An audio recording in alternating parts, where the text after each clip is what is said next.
जनवल्लभ गिरिवरधारी जय राधा माधव।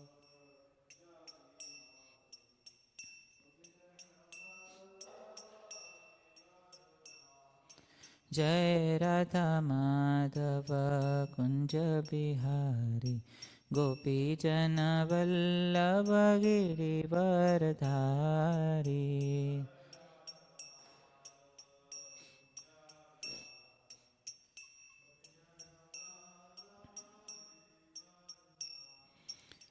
यशोदानन्दन व्रज जनरञ्जन यमुनातिरवनचारी।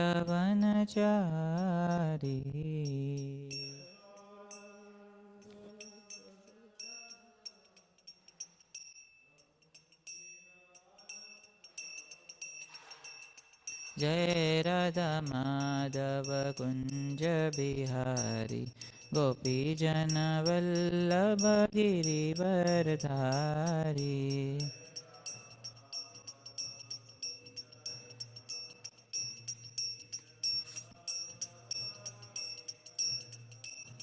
जय राधा माधव कुंज बिहारी गोपी जनवल्लभ गिरिवरधारी।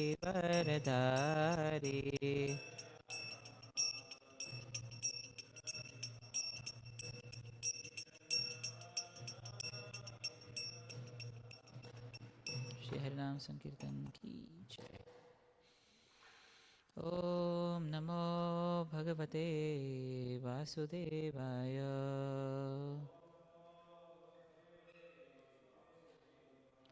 ओम नमो भगवते वासुदेवाय।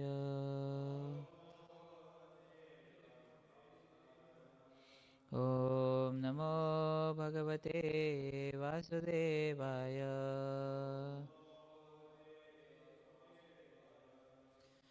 Reading from Canto 11, Chapter 5, chapter entitled Narada's Teaching to Vasudev. Text number 11.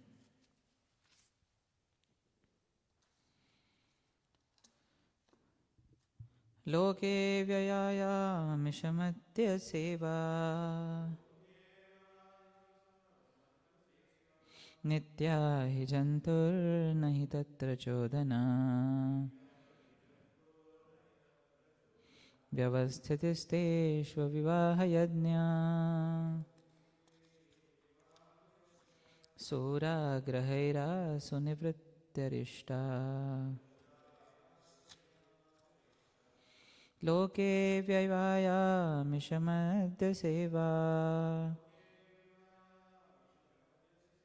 नित्या हि जन्तोर्न हि तत्र चोदना व्यवस्थितिस्तेष्वविवाहयज्ञा सूराग्रहैरासु निवृत्तरिष्टा लोके व्ययायामिषमद्य सेवा नित्या हि जन्तोर्न हि तत्र चोदना व्यवस्थितिस्तेषु विवाहयज्ञा सूराग्रहैरासु निवृत्तिरिष्टा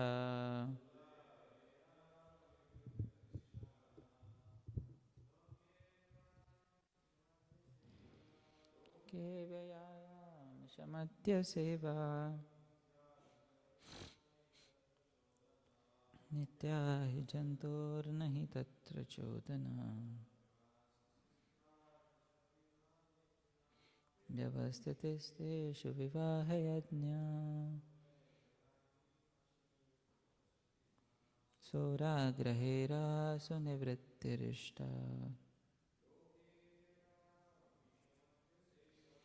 लोके व्ययायामिषमद्य सेवा नित्या हि जन्तोर्न हि तत्र चोदना स्तेषु विवाहयज्ञा सुराग्रहैरासु निवृत्तिरिष्टा word for word. Loke, in the material world. Vyavaya, sex indulgence. Amisha, of meat.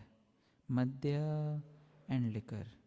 Sevaha, the taking. Nityaha, always found. He, indeed. Jantoho, in the conditioned living being. Na, not. He, indeed. Tatra, in regard to them. Chodana, any command of scripture. Vyavasthitihi, the prescribed arrangement. Teshu, in these. Vivaha, by sacred marriage. Yajna, the offering of sacrifice. Suragrahi, and the acceptance of ritual cups of wine. Asu, of these. Nivrittihi, cessation. Ishta is the desired end. Translation and purport by the disciples of His Divine Grace, A.C. Bhaktivedanta Swami Srila Prabhupada, Srila Prabhupada Ki Jai. Translation: in this material world, the conditioned soul is always inclined to sex, meat eating, and intoxication. Therefore, religious scriptures never actually encourage such activities.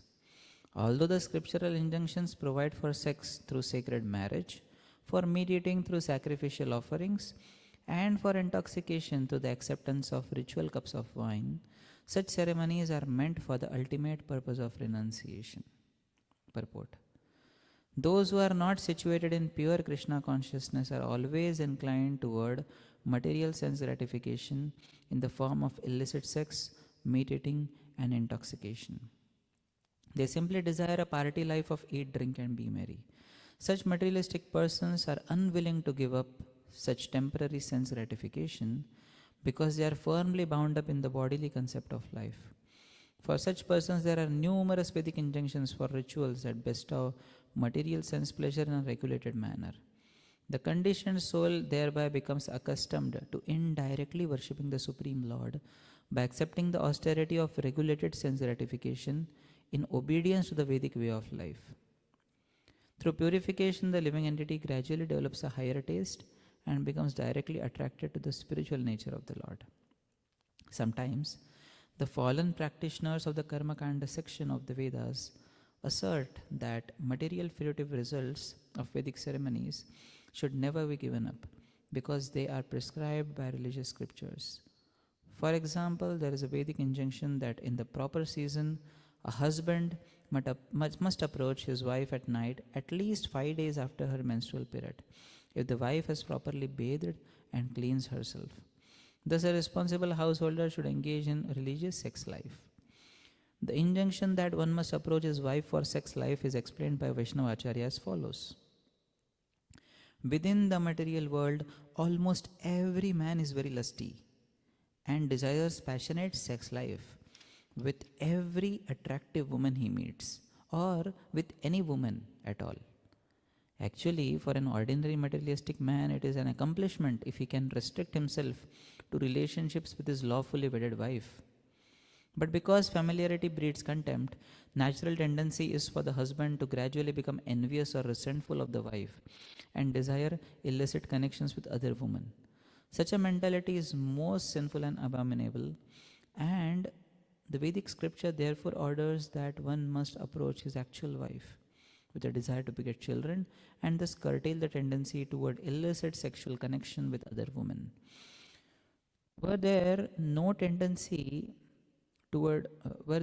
such Vedic injunction ordering one to approach his wife, many men would naturally be inclined to neglect their wives and pollute other women by illicit connection. However, such an injunction for conditioned souls does not apply to great souls who are fixed on the spiritual platform and are transcendental to material sex desire. As stated in this verse, Nivrittir Ishta. Actual purpose of the Vedic scriptures is to bring one back home, back to Godhead, back to the spiritual world. It is clearly stated by Lord Krishna in the Bhagavad Gita, Yam Yam Vyapi Smaran Bhavav Tijantiyante Kalevaram. Whatever we think of at the time of death will determine our next body. Antakale cha mameva smaran muktva kalevaram ya prayati samadbhavam yati nastyatra samshayaha. If one remembers Krishna, he is immediately transferred to the eternal planet of Krishna. Therefore, since all Vedic scriptures are meant for knowing Krishna, Vedeshya Sarvairahameva Vedyaha, ultimate goal of the Vedas cannot be any type of absorption in material senses, either licit or illicit. The Vedic regulations governing married sex life are actually meant to prevent sinful illicit sex. However, one should not foolishly conclude that a lusty attraction to his wife's naked body is the perfection of self-realization and Vedic elevation. The actual perfection of spiritual life is to become free from all material desires, nivritti, and to fix the mind on Krishna. Similarly, there are other injunctions governing the regulated consumption of liquor and meat. Those who are mad after meat eating are instructed to perform Vedic ceremonies by which they are permitted to consume 5 types of 5-clawed animals, namely the rhinoceros, turtle, rabbit, porcupine, and lizard. Similarly, the consumption of specific liquors is allowed during highly restricted sacrifices performed on specific days of the year at great expense. In this way, other types of drunkenness and cruel animal slaughter are prohibited. One is gradually prohibited by performing such sacrifices, and he develops a distaste for such foolish activities like meat eating and drinking liquor. The Vedic rules and regulations that gradually restrict sense gratification are called vidhi. The word niyama refers to injunctions governing activities that human beings ordinarily would not be inclined to perform. For example, it is said, ahar aha sandhyam upasita. One should chant Gayatri mantra at 3 junctions of the day every day. It is also stated, maga snanam prakurvita. One must take bath daily, even during the coldest months of winter. Such injunctions prescribed activities that ordinarily would be neglected. Although it has been mentioned above that there are injunctions against neglecting one's lawful wife, there is no injunction against totally neglecting meat eating. In other words, killing of animals is considered most abominable, and although some concession is made for the more violent class of men, one should actually completely give up this cruel activity, because even a slight discrepancy in animal sacrifices will cause havoc in one's life. It should be understood that those who have become spiritually advanced by chanting the Hare Krishna mantra under the guidance of Chaitanya Mahaprabhu are expected to completely give up material sense gratification. If a devotee of Krishna duplicitously tries to take advantage of scriptural allowances for meat eating, intoxication, or sex enjoyment, he commits the 10th offense against chanting.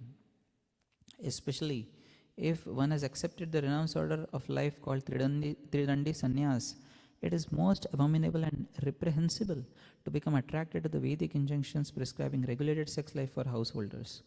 According to Srila Jiva Goswami, there is no such allowance for one in the renounced order of life. The Vaishnava sannyasis should not foolishly become bewildered by statements in the Vedic literature, such as the following verse from Manu Samhita. Namam sabakshane dosho namadye nacha maithune pravrittireshay bhutanam nivrittistu mahaphala. It may be considered that meat eating, intoxication, sex indulgence are natural propensities, and therefore such person should not be condemned for these activities. But unless one gives up such sinful activities, there is no possibility of achieving the actual perfection of life. In the Kriya Vidhan, it is explained that sex is permitted only during the Vamadeva sacrifice or the Garbhadhan Samskar for begetting of religious children. It is also stated that sometimes certain types of meat are used in worshipping Lord Hari through sacrifices to the forefathers and demigods. Similarly, there is a form of intoxication available through drinking the Soma beverage. But if a so-called Brahmana becomes attracted to such offerings, he immediately becomes polluted. Actually, the Brahmanas who perform such offerings would not personally accept any type of liquor or meat. These things would be consumed by the Kshatriyas, who were not considered at fault in accepting such remnants of sacrifice. However, in the movement of Sri Chaitanya Mahaprabhu, it can be observed that those who desire to become advanced devotees of Krishna immediately give up all such fruitive sacrifices. There is no scope in pure devotional service for any type of fruitive sacrifices. Chaitanya Mahaprabhu demanded that all of his sincere followers engage 24 hours a day in Shravanam Kirtanam Vishnu, hearing and chanting the glories of the personality of Godhead. Those who claim to be followers of Chaitanya Mahaprabhu and who are seriously planning on going back to Godhead in the near future should not become mindlessly attracted by Vedic fruitive rituals that are meant to attract those who are hopelessly bound up by the material bodily conception of life. The followers of Chaitanya Mahaprabhu always remain aloof from such tainted rituals. Srila Prabhupada ki jai. Om Ajnanatimirandasya Jnananjana Shalakaya Chakshurunmilitam Yena Tasmai Shri Gurave Namaha. Namo Vishnupadaya Krishna Prishtaya Bhutale Srimate Bhakti Vedanta Swamin Iti Namine. Namaste Saraswate Deve Gauravani Pracharine Nirvishesha Shunyavadi Pashyatya Deshatarine. Jai Shri Krishna Chaitanya Prabhu Nityananda Shri Advaita Gadadhara Shri Vasadi Gaura Bhakta Vrinda. Hare Krishna Krishna Krishna Hare Hare Hare Rama Rama Rama Hare Hare. Mukam karoti vachalam pangam langhayate girim yat kripatamaham vande Shri Guru Dintaranam Paramananda Madhavam Shri Chaitanya Ishwaram. Hare Krishna. It's a very huge purport by Srila Prabhupada and very by disciples of Srila Prabhupada, and especially very strong purport also. I guess that's why Naveen Krishna Prabhu gave me this verse. We find scriptures, sometimes they are very strong in their instructions, and sometimes they give encouragement also. Here the verse is giving encouragement, the purport is strong. We find in Bhagavad Gita, today's Gita Jayanti, Krishna is sometimes giving very strong instructions to Arjuna. Klebhyam masmagam apartha naitatva upavadyate kshudram hridaya dorbalyam. Give up this petty weakness of heart and arise. Nimitta matra bhava savyasachin. And Krishna is also encouraging him at times. Yatha ichchasi tatha kuru. And then he says, okay, 12.8 he says, Mai eva mana adatsva. Please put your mind upon me. This mic is little. So he says, Mai eva mana adatsva, Mai buddhim niveshaya, nivashisyasi Mai eva ataurdam nasha. Very strong. But then immediately the next verse, he is giving encouragement. It is fluctuating. Maybe the yellow mic can, you can give the yellow mic maybe. And immediately the next verse, he says, Atha chittam samadhatum na shaknosi mai sthiram abhyasa yogena tato maam ichchaptum dhananjaya. He says, okay, if you are not able to do that, then fine. You try to fix your mind upon me. And then finally he says, sarva dharman parityajya mahamekam sharanam vraja. So generally for practitioners of devotional service, both kinds of instructions are needed. Encouragement is also needed. But sometimes if only encouragement is given, then the conditioned souls, they may not understand what exactly. They may feel that whatever they are doing is all right. So therefore restrictions and strong instructions are also required. And the quality to balance both of these is called as maturity. Maturity means to strike a balance between boldness and sensitivity. When to be bold and when to be sensitive. When to be strong and when to be soft. And pure devotees are very expert in that. Vyasadeva is very expert in that. Shukadeva Goswami is expert in that. Sutta Goswami is also expert in that. And obviously Krishna, when he speaks the Bhagavad Gita, he is the most expert of all. And therefore when Shastras give strong instructions, they should not be taken on the level of an ego, legal level of ego. Generally when devotees give strong instructions, we take on the level of ego. How can you say like this to me?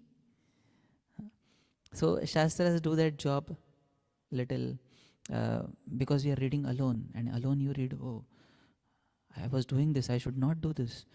And we see no one is watching because I am myself reading the book. So naturally feel, they gave me instructions, but no one was watching me. So my ego did not get hurt so much. So they hammer the ego in private.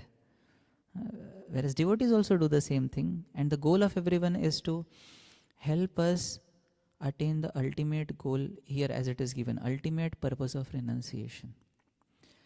So there are various levels in which conditioned souls are there. There are two paths which are generally followed. One is called as the Pravritti Marga, which is the path of engagement, and the other path is called as the Nivritti Marga, or the path of renunciation. But it is very difficult to directly renounce, and therefore Pravritti Marga is given. Okay, dharma, do proper dharma, engage in earning some artha. After artha, what do? Kama.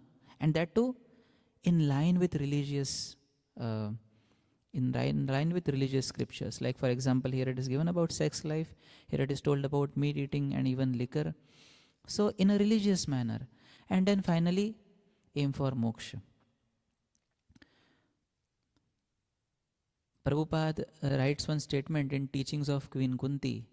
He says that when you are taking alcohol, you think of this alcohol as Krishna, and you drink this alcohol and you will advance in your Krishna consciousness. There is one statement like this by Srila Prabhupada. So if one takes this statement to heart, then maybe in his home he may get a full tray or a kind of full wardrobe of alcohol and keep on drinking it, thinking it is taste of Krishna. But then that particular instruction is meant for the neophytes, those who are yet to enter the realm of devotional service. So when instructions are given in the Shastras, they are as per the levels. The ultimate goal is renunciation. Let us take a few examples. Like with respect to eating and drinking only. Now Prabhupada says in Teachings of Queen Kunti this particular statement, that you can take alcohol, understanding it as taste of Krishna. Then we see Srila Prabhupada in another purport, he says that we should not take anything which is not offered to Krishna. Whatever we take, we should take what is offered to Krishna. And we find how Srila Prabhupada, when he gave the first initiations, and prasad time was there, no one was there, and Prabhupada went out and saw that some of the devotees, they were in donut shop taking donuts. And as soon as Prabhupada came, they hid below the tables to kind of escape Srila Prabhupada's wrath. And what did Srila Prabhupada do? Srila Prabhupada then made gulab jamuns, and he kept them at the door there outside. Whoever wants to go out, as many you want, you take. As many you want, you take. But then going ahead, Prabhupada tells in one purport, this is, I suppose, 4:26:13. In that purport, Srila Prabhupada writes, sometimes an initiated devotee in the name of prasad takes opulent foodstuffs, and when he takes these opulent foodstuffs, he falls down to unregulated sense gratification, and a so-called brahmachari becomes agitated by woman. The same Prabhupada talking about eating again. Then we find nectar of instruction, wherein vacho vegam, jivva vegam. Therein Prabhupada is mentioning that failure in vacho vegam is also when we cook something which we like and then offer it to Krishna in order to taste that foodstuff. That is also a failure in following vacho vegam. So just with respect to eating, there are so many levels. But the ultimate level that we have to reach is, we have to be at a stage where we just understand it is the mercy of Krishna. Therefore, when Yamuna Mataji, she would take prasad, she would always say, she would never say, I am eating prasad. She would say, I am respecting prasad. I respected prasadam at this particular time of the day. Similarly, with respect to sex life, now it is mentioned here. And we find how, actually there is one purport in the 7th canto, wherein it is mentioned that for people, those who are too degraded, if they unrestrictedly engage in sex enjoyment, then there is a chance that they may get frustrated by that and they may come out of that mentality. But now if one takes that thing to be the ultimate thing, like we had one person who wrote this book, From Sex to Super Consciousness. Now you cannot go from sex to super consciousness just by having sex. But that became a philosophy. So, so that is meant for people those who don't understand anything about religious life. And then we have higher injunctions that okay, if you want to engage in sex life, then do it with a lawfully wedded wife, and there is no problem with that. Like for instance, see, whatever desires we have, there are different ways in which we can deal with the desires. The first way to deal with any desires is to indulge in those desires, headlong go into sense gratification. And that's why even in Bhagavad Gita, Krishna is so many times mentioning Karma Yoga. Arjuna is asking, I want to renounce everything.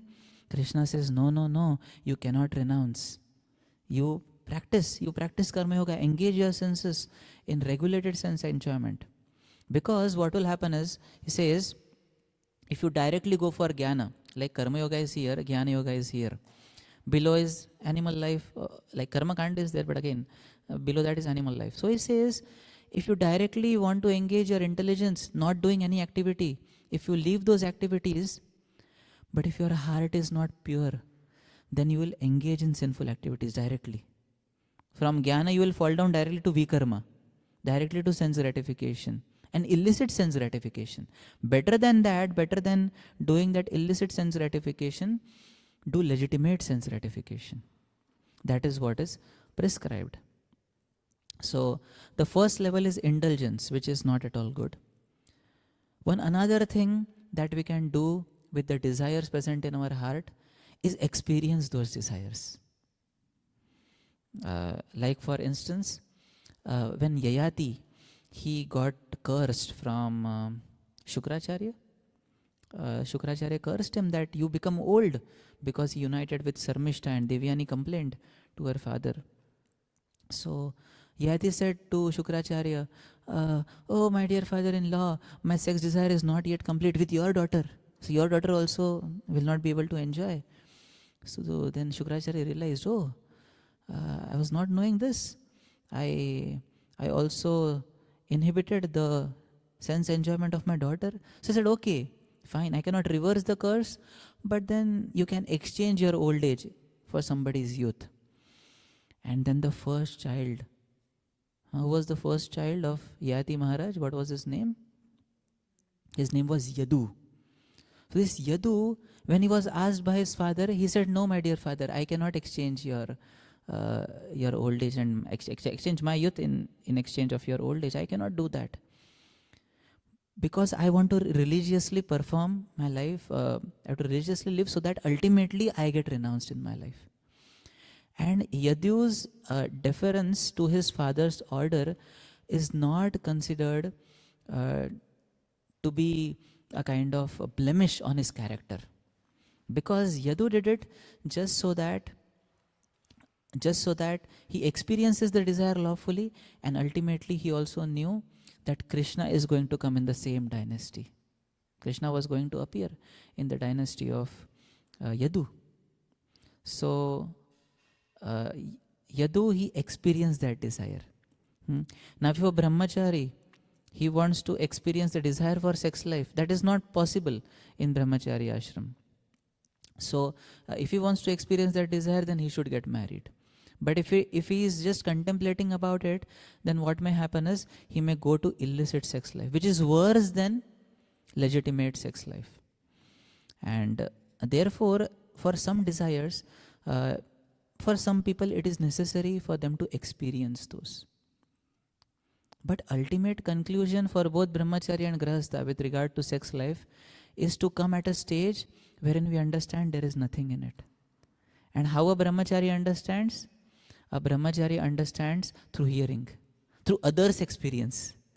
But a grahastha understands through personal experience. He has to personally experience it and then understand, like our Prahlad Maharaj says, Yan maithunadi grihamedi sukham hi tuchham kandu yanena karayor iva dukkha dukkham tripyanti neha kripana bahu dukkha bhajam. So many dukkha here. So he understands, oh no, it is dukkha. Like Bhagavatam 3:27-24 also states that Bhukta bhoga parityakta drushta dosha cha nityasha. He says when you enjoy, But I understand there is some faultiness. There is some fault by trying to enjoy. I'm not getting that happiness. So by understanding the faultiness to lord over material nature, a person gets detached from it. I don't want this now. I don't want this. Like it happened with Kashyapa. Now Kashyapa, the first time Diti approached. Diti, was it Diti? Yes, Diti approached. And Kashyapa indulged actually. He indulged. And as a result of his indulgence, Hiranyaksha and Hiranyakashipu were born.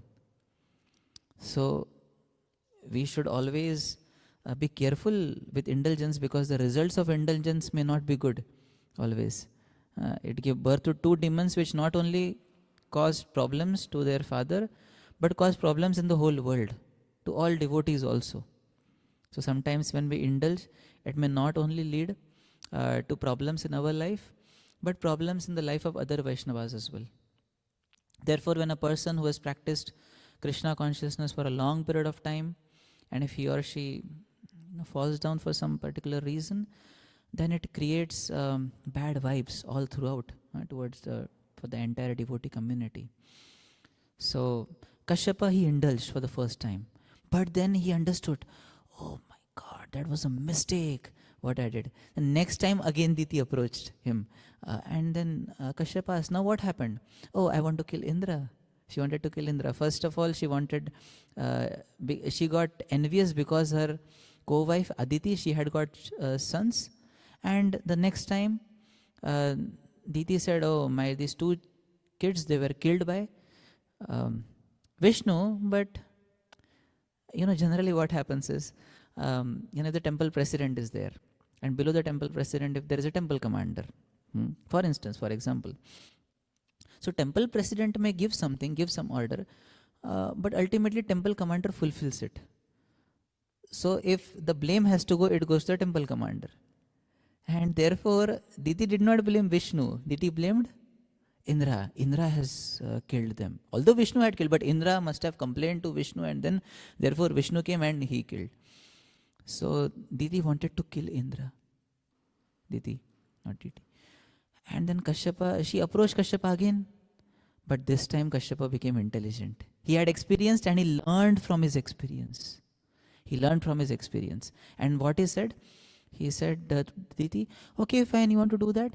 Just do one thing. Just do this sacrifice.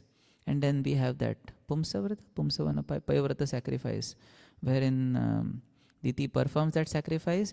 And by performing that sacrifice, her heart also becomes so pure that the children, those who are born, obviously Indra also comes there, whole story will not going into it, but then the 49 children, those who are born, they're all devotees.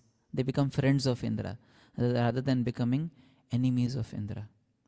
So Kashyapa, he learnt in his life through experiencing, and after that what happened is he surpassed that temptation. So surpassing is another way where we can totally be beyond the temptation. Here in the purport it is also mentioned that it is not needed that we every time experience. Like for instance, if we see Haridas Thakur, he had totally transcended. Just imagine, he initiated Maya Devi herself. Now, Krishna says in Bhagavad Gita, Mama Maya Duratteya. Maya is very difficult to overcome. In Kapila Dev's teachings, it is mentioned, Tat Srishta Srishteshu. Apart from Nara and Narayan, apart from Nara, Nara and Rishi, no one is immune to Maya in the form of attraction to woman. That is being told. But still Haridas Thakur, he could resist the temptations of Maya, and he could initiate even Maya Devi, because he had transcended the temptation. He had surpassed the temptation. So ultimately in our life, that should happen with respect to all kinds of desires. And then we have Vishwamitra also, who indulged. First time he indulged. Who was the first Apsara who had come? Menaka, he indulged. Then the second Apsara, she had come. What was her name? Rambha. He got angry. Then the third time no Apsara came, but Trishanku came. And he thought, Now Vashishta could not do that. I will make Krishangu go high above. But then all through that, it was a learning for him. It was a learning for him, and his journey from a Raja Rishi to Brahma Rishi took a lot of years, took a long time. Because he had not got free of that ego. But when he got free of that ego, he could attain that particular level. One more thing that could be done with desires is we could suppress the desires. Suppress. But suppressing the desires won't last for long. Ajamil tried to do it for some time. When he had gone to the forest, he saw the Shudra and Shudrani embracing and kissing each other. And he remembered the verses which he had learned. He remembered his father's teachings. But then he could not contain himself because the desire was so strong. And he indulged, and then finally he had to get a wake-up call from Yamadutas in order to realize. He got a second chance, definitely. We may not get a second chance. Just imagine if Ajamil would have been taken by Yamadutas straight away. It could have taken many lifetimes for him to perfect. So this journey, if we are going through Pravritti Marga, through gradual renunciation, so this journey we have to decide and plan it in such a way that I perfect my life till the end.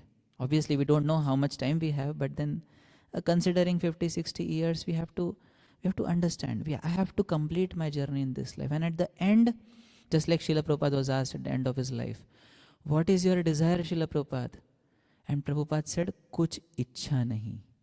I have no desire. So that should happen in our life. And when that happens, actually that is the perfection of progress in spiritual life. In the second canto, we have example of Khatvanga Rishi, who fought for the demigods for a long period of time, and when the fight was over, demigods asked, what boon do you want? He asked, how much time do I have? He was told, you have one moment, one muhurta, 48 minutes. He said, do nothing, just send me back to earth. 48 minutes, within 48 minutes, he perfected his life. In 48 minutes. Parikshit Maharaj had 7 days. Within 7 days, actually, it was not 7 days for him. He renounced that time only. Tammopayatum pratyantu vipra gangacha devi dhritachittamishya. He says, I give up everything now. Atma jaya sutagara pashu dravina bandhushu. He gave up everything. What was dear? What could be dear? We may be attached to very small possessions. We may be having 1 or 2 cars, 1 house.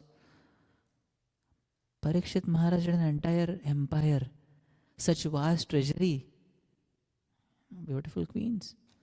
He renounced everything. He renounced everything of that in a second and went to the bank of Ganges to fast until death. So, if we want to renounce also, it does not happen immediately. Therefore, whenever we enter any particular, like if somebody is entering into Grihastha Ashram, the entrance into Grihastha Ashram should be made with a retirement plan. Retirement plan in the sense, renunciation plan. That now I want to be renounced from everything and just focus on Krishna. Like the other day, Prabhuji was asking me, Karunaniti Prabhu, I was thinking on this verse, Tvai me ananya vishaya, that how all my mind can be focused on Krishna, just like Mother Ganges. That is what has to happen. Ananya vishaya, anya vishaya will be there, but then ananya vishaya, matir madhupate sakrit, ratim udvata dakha, gange vogam udanvati. Just like the Ganges is flowing towards the sea, like that the flow of life has to be there. So Parikshit Maharaj took 7 days, or we can say even 1 moment. Narad Muni, he tried to perfect in 1 life. He did a good job. But at the end of his life, the Narad boy, when he had gone, he got vision of the Supreme Lord. And immediately that vision disappeared. And then he said he was trying again to get vision of the Lord. Lord said, no. Hantasmi janmani bhavan. Now you are not perfect in your austerities. Now you are not perfect in your bhakti. Practice more. Practice more. And next life he becomes Narad Muni.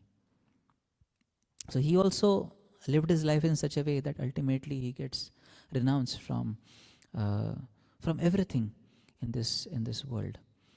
So this is the journey of a sadhaka, and we need to see at which phase and which pedestal I am at this particular point of life. But going ahead, we have to make that plan that I have to renounce everything, because if we don't do so in this life, we don't know what will happen in the next life. Now Kali Yuga is progressing with such great speed. Ayu Shriya Yasho Dharma, that verse is there, how everything is degrading. Anto Shriyamsi Bhagnani, day by day, everything is getting deteriorated in Kali Yuga. I don't know what will happen a few years later, more years later, 50 years later, 100 years later. So Prabhupada therefore said that we go back to Godhead in this very life. So this is the life we have got, and it is a very, very nice opportunity which we have got because of Srila Prabhupada's mercy. Prabhupada made this Krishna consciousness so easy for us. And therefore, we'll end with this. In Dhruva Maharaja's purport, he says, Prabhupada writes, Dhruva Maharaj, when he got the benediction, after that, Lord appeared to him and he was still morose. And Prabhupada writes, Dhruva Maharaj went to Madhuvan to perform austerities, which is in Vrindavan, one of the 12 forests of Vrindavan. He got a spiritual master like Narad Muni. Still he had material desires in the heart. Therefore he was morose. So similarly, we have got Srila Prabhupada's mercy. We have got Srila Prabhupada's ISKCON. We have got Srila Prabhupada's books. We have got such nice association of devotees. In spite of that, if still will have material desires in the heart till the end of life, then there will be moroseness, because it is said, at the point of death, 1 year Krishna will call and 1 year Maya will call. Then whom will we listen to? Whom will we listen to? That is, that we have to decide. So I'll pause here. Any comments or reflections anyone having?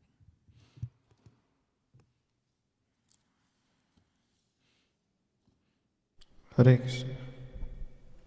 Hare Krishna. Thank you so much for the class. Just a comment. Like in the purport, it's mentioned, like out of the sannyasi order, out of all the ashrams, sannyasi order is the very highest. Like, you have to be very strict at the regarding sex life. And we see in the Chaitanya Charitamrita where Chaitanya Mahaprabhu and Lord Nityananda were traveling, and he found one person, like he was, he welcomed Chaitanya Mahaprabhu and Nityananda Prabhu, and actually he was a sannyasi, and later they came to know that he is not a sannyasi, he has a wife. He was Dari sannyasi. Dari sannyasi. So in that situation I was thinking, Lord Nityananda Mahaprabhu is Lord Nityananda is so merciful that, like later what happened we don't know. It doesn't mention there. So like in the sannyasi orders of life, that we see Chaitanya Mahaprabhu and Lord Nityananda, they were still merciful on that. One time, in instance, like Srila Prabhupada was asked by a disciple, Srila Prabhupada, Chaitanya Mahaprabhu rejected Chota Haridas Thakur, and because he has done something which is not proper. If I do something like this, will you also reject me? Then he said, no, he is Chaitanya Mahaprabhu, I am not Chaitanya Mahaprabhu. So he still accepts that. Yeah. Can you just comment on that anything? Yeah, I remembered another pastime of Srila Prabhupada. Tamal Krishna Maharaj told once to Srila Prabhupada that one of your disciples is smoking ganja. Prabhupada said, tell him to stop smoking ganja, otherwise I'll reject him.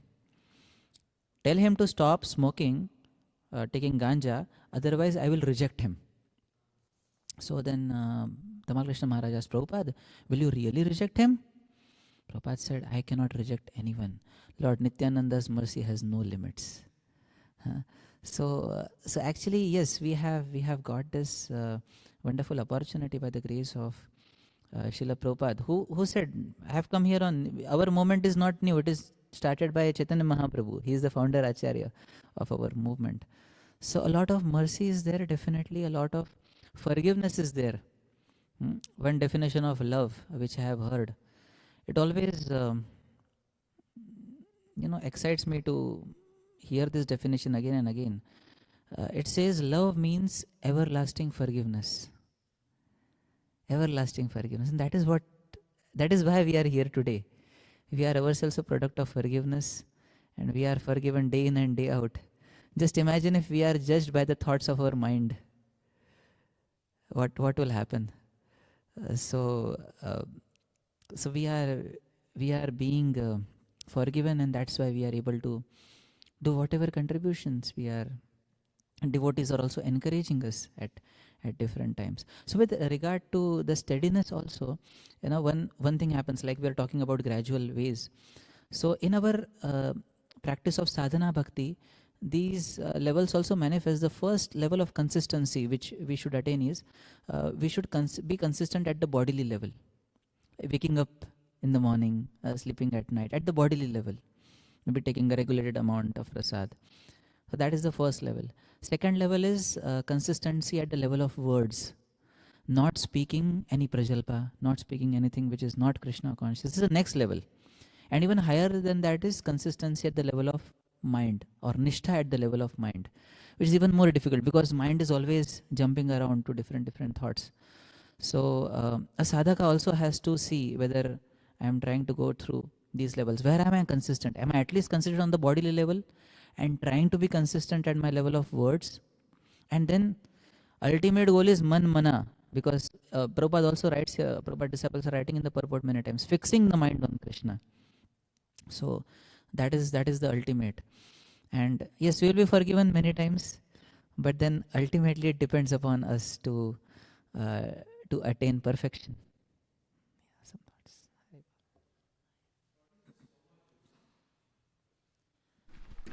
What is the soma juice which generally the yajna perform? They extract soma juice from the yajna, and people get intoxicated with that. How we can relate it? I don't know the contents of that, but that is moon god is called as soma. Yeah, but soma juice means the intoxicating beverage. It is said like that. So, is there anything, something, or what is exactly it means?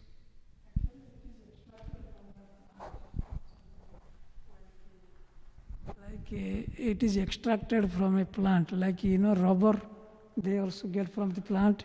So that I don't know, but it is extracted from some plant also. Like just like they make rubber from the also yes, they prepare like that. After the. What I've also heard about soma is soma juice is like the denizens in heaven, they drink it to kind of keep themselves enthusiastic and energetic for a long period of time. So they have this soma beverage. That is what is meant. Soma is also the name of moon god. I don't know if it has got some connection with moon god or not. Okay, so we'll pause here. Thank you very much. ग्रंथराज Shrimad Bhagavat पुराण की जय, श्रील प्रभुपाद की जय, संवेद भक्त वृंद की जय, हरि हरि बोल. Hare Krishna.